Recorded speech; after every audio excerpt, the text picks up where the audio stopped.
see? I went to see Spider-Man No Way Home, number 3. What were the first two called?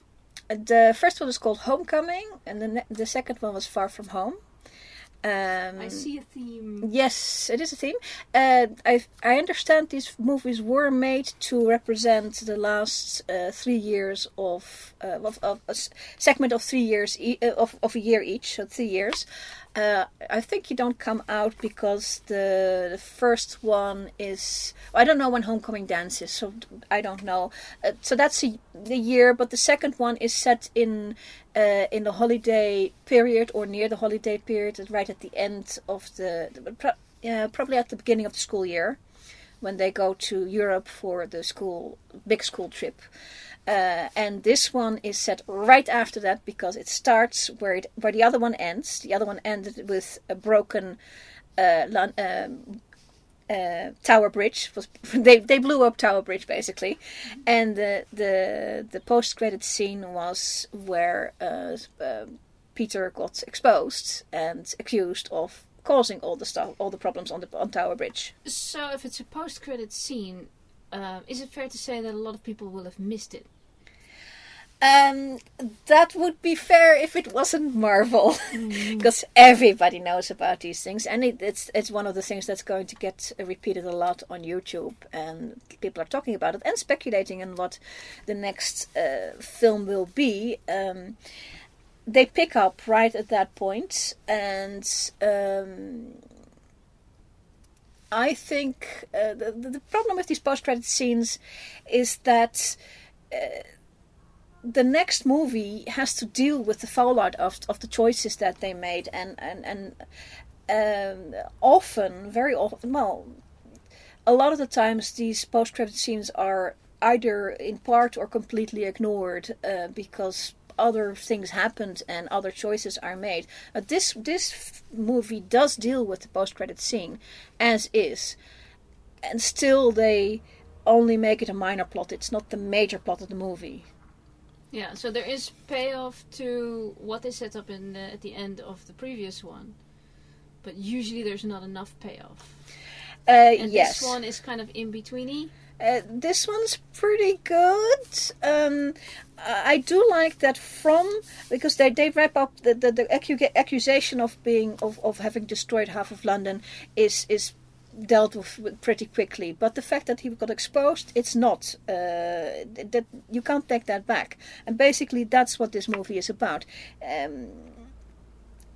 Peter, who is 16, 17, realizes that the fact that everybody now knows influenced not only his life but his friends, because they lose their possible scholarship to MIT. They instantly, because MIT, no college wants to have the problems that these being associated with Spider-Man would come with. Nobody wants that. Possibly havoc and destruction as well of the campus. Yeah, that, and notoriety and all that kind of things. And because Spider-Man is a vigilante, is not law enforcement, that's the thing. So, but not only his future is in jeopardy, his friend's future is in jeopardy, and that's what drives him to make that drives him to make a decision to do something about it. The fact that he's 17 makes it a rash decision, and the fact that he goes to Doctor Strange makes it a stupid decision, because whatever Doctor Strange touches turns into a galactic disaster. And that's what happens. And in this galactic disaster, Peter is faced with another set of moral decisions, because there's the theme about these Spider-Man movies, particularly Spider-Man movies, is that he is thrust into problems that are very grown up, and he has to deal with them. And this time, the disaster puts people who were supposed to be bad guys in his way, and Aunt May says you have to try and help them, and he thinks that's a good idea, so he does. but it makes him butts heads with Doctor Strange, who is very much, let's put people back where they were and let them worry about their own. We're not here to help them. We're here to fix the holes in the universe. That's our job. Also, if we created them, we also need to fix them. Then. So it leaves him with that kind of moral problems to fix, and in the end, the choices he makes, I think they're completely inevitable. I'm not going to tell you what happens at the end, but that's the only way it can end. Is he has to either be Peter Parker or Spider-Man. Right. And so that's the age-old dilemma for the masked hero, all the way from Superman, Zorro, to all of them. Is like, am I the person I was before I was this masked hero, or am I the masked hero and I have to give up? Yeah, and then the adage, which they have not used in this series at all, which belongs to Spider-Man, with great power comes great responsibility, which is what Uncle Ben says to him usually in every origin story, except that this series never did the origin story, is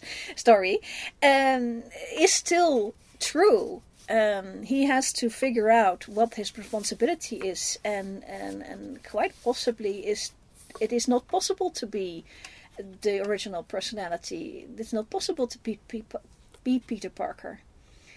There's also a problem that he's so young. Yeah. Because somebody of 16 is, in most countries, let's take America, is not an adult.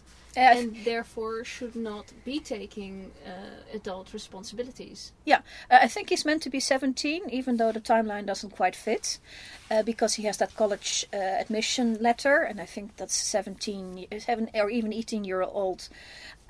As I understand it, we have a different system in the Netherlands, so.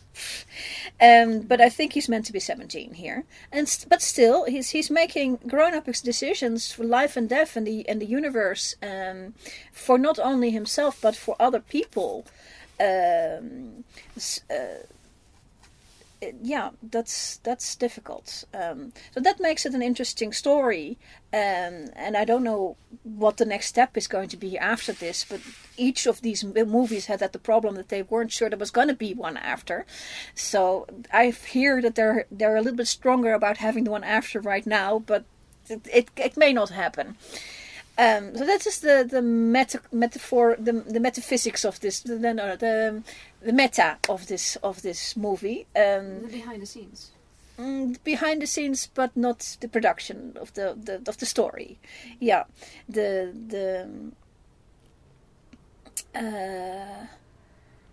I can't find the right word. Well, the conditions under which this series of movies is the motivations. Made. Yeah. The motivations. Yeah, that's the word I was looking for. What makes this movie fun, I mean, this is all very heavy stuff. What makes this movie fun is that they don't forget that Marvel never forgets that these movies need to be a little bit fun, colorful and interesting, and a little bit of fan service when you can get it. And there's quite a lot of fan service in this one, because the plot involves the multiverse. And then I understand from I was going to these kind of movies without reading anything, so I didn't know when I was sitting there, but I did read up a little bit later. I understand the multiverse, the introduction of the multiverse was actually meant for the next movie, for the Doctor Strange movie. But sort of stuff happened in the world and stuff is now out of order. So it happened here.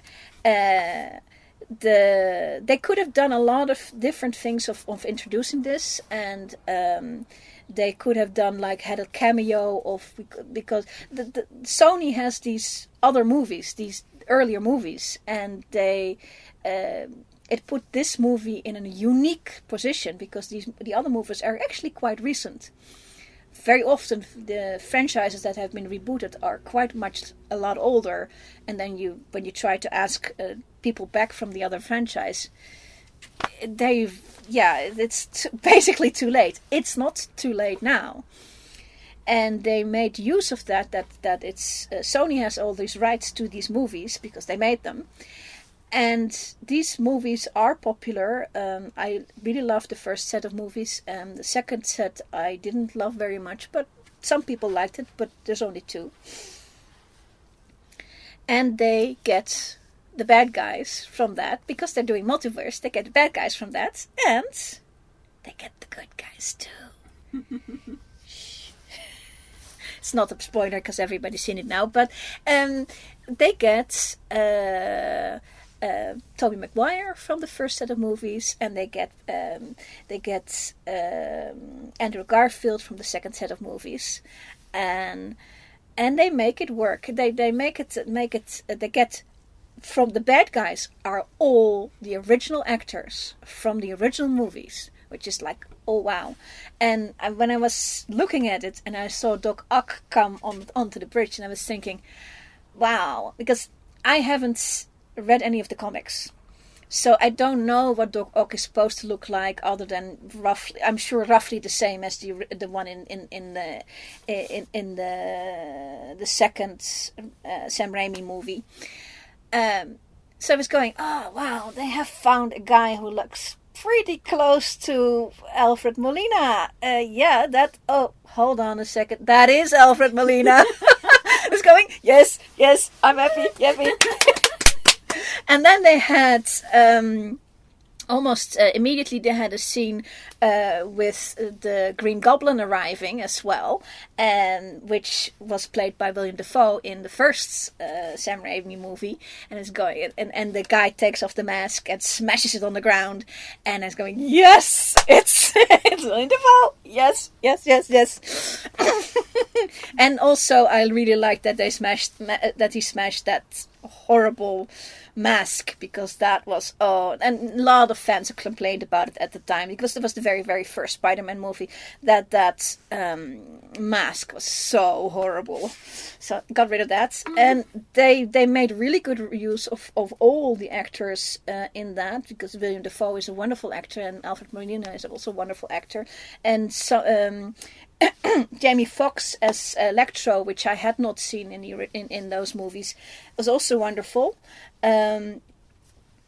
They made good use of them, and they made good use of Tobey Maguire and Garfield. We have a scene where all 3 Spidermans are working in a lab to try and cure the bad guys. So yeah, that's and it's fan service without it just being a cameo, you know. Actually, fan service that makes sense, that works, because in the end, the big final scene where the 3 Spidermans have to work together to get whatever done, and at this point, Peter is so mad at the Green Goblin because he keeps getting in the way and trying to destroy everything, that he really wants to pummel him to death. He was actually trying to pummel him to death, and the Andrew Garfield Spider-Man stops him. No, the Tobey Maguire Spider-Man stops him. Yeah. And just the conversations between the Spider-Mans about how what happened in their lives and their versions, and it was so much fun to watch. I mean, as serious as the subject matter is, basically, it was a lot of fun. Yay! Everybody loves this movie, so that's not news. It's a good movie. It's go watch it if you haven't seen it. Well, I've told you too much about it. Go see it before you finish this video, before you start watching this video. Yeah. So what do you expect of the next movie if they make it? Well, the next movie,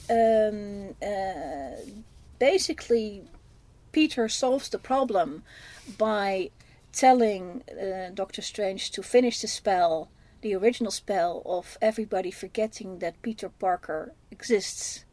And everybody forgets that Peter Parker exists.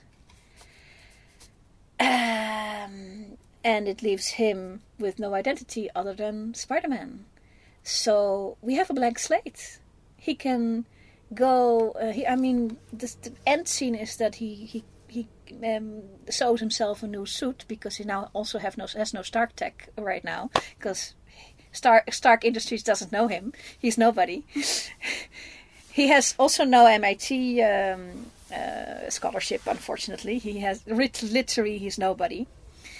And he becomes the friendly neighborhood Spider-Man. And the story is open. And the post-credit scenes don't cause any problems for the next person. So, it's open. I hope they get Tom Holland again for this, because he's wonderful.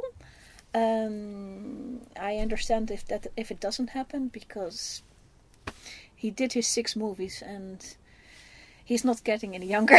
You have to be young for this.